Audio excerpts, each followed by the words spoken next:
Good morning and welcome to Morning Cup of Hope.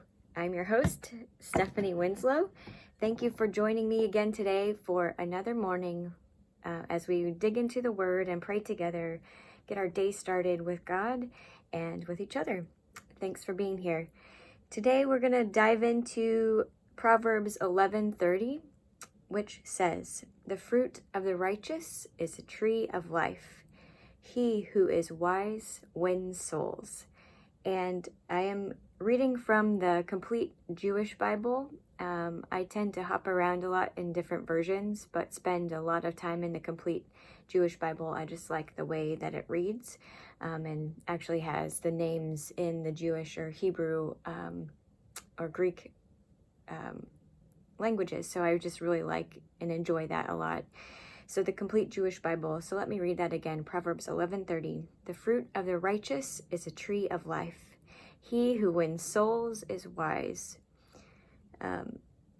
Let's unpack this verse together. And so when we hear the word righteous, I don't know about you, but a lot of times I think, oh gosh, that's something I will never obtain on my own. And I'm right. On my own, I can't. It really does require walking in relationship with God, because He is the one who does the transforming, not us. So when we rely on Him to do the work, then righteousness is possible for us, and we can live a righteous life and as we pursue more of Him. So the fruit of the righteous is a tree of life. And we learn from Galatians 5:22 what the fruit of the Spirit is. So we think about a tree blooming and budding and producing fruit. This season of spring is a perfect time to really visualize that and to think and meditate on that. But what is that fruit, and why does that fruit give us life or give others life? So if we look at Galatians 5:22, what are those fruit, and how do we know if we are a tree of life to those around us? So some of those fruit are just hope and joy and peace, long-suffering, gentleness, goodness, faith. All of these are the fruit that we can expect to offer to other people. So if we can just pause for a moment and think about our own lives, and especially in light of the quarantine and things just being crazy around us, we've actually had a couple of things this morning. I woke up to a fraudulent charge on my credit card, and Monday my husband's car was stolen out from our driveway, which is, what? Why does this happen in the middle of the suburbs? And do you think things are good? And so how do I maintain a positive and life-giving attitude in the middle of that? Well, it's only through Jesus, really. It's only through God that we can continue to live each day, to wake up each day with a fresh and new start, having a good attitude. And then it also says in this verse that winning souls is wise.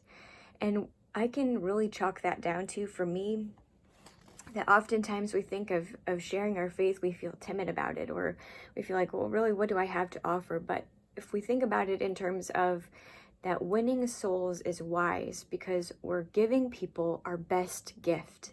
Our best is God. Our best is what God has to offer us. And so often we get timid about that or feel shameful about that. And then really, God tells us that if we're ashamed of Him, He will be ashamed of us. And so we put our best foot forward, and we really offer the hope that we have, and give our faith away. That's the best gift that we can give other people. And we have to remember that sharing our faith is not for just the televangelist or for pastors or preachers or people who are quote unquote called into ministry. It's for each and every person. That's why we have a personal relationship with God. It's not just for us. It's so that He can transform us, and then we can give that gift away to another. So I'm going to encourage you today, if you haven't shared your faith, just by telling your story, by sharing the good news that God has done for you. Why do you have the hope that you have today? Why can you wake up and have joy in your heart? How can you live each day fresh and new? It's because Christ lives in you, right? So share that. It's not as complicated as we make it. So those are the things I just really wanted to challenge you with today is look at your tree, the fruit of your life. What are they producing, life or death? If they're not producing life, then chances are they're producing death. And I know it's hard to hear, and I feel mean even kind of saying it, but it's true.